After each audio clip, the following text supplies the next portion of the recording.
When I was a boy, I loved to visit my dad's newspaper office on South Carroll Street near the Capitol. The second floor newsroom was more exotic to me than any zoo.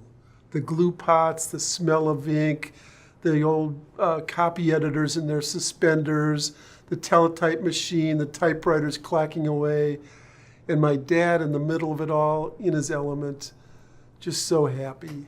I've spent my life in newspapers, and I've never known anyone who loved them more and was more in his element than Dad.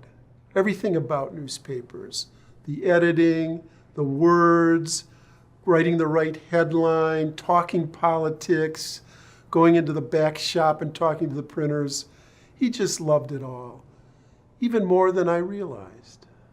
When I was writing my book about the McCarthy era and my dad's travails during that period, I came across a letter he wrote to my mother during World War II when he was the commander of an all-black unit training to go to Okinawa.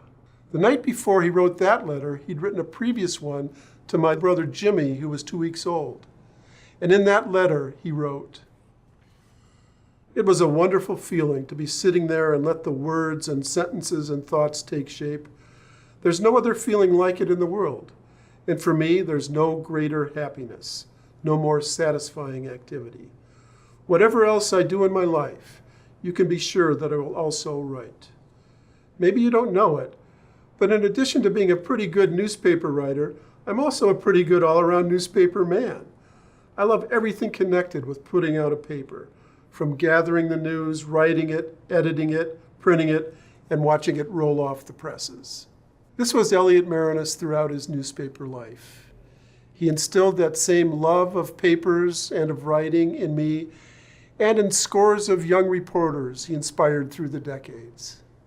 No greater happiness, he said, and I want to thank all of you tonight for this honor for our father. It makes my older brother Jim and sister Jean and our entire family happy that you recognized Elliott Maraniss for what he was, a great newspaper man.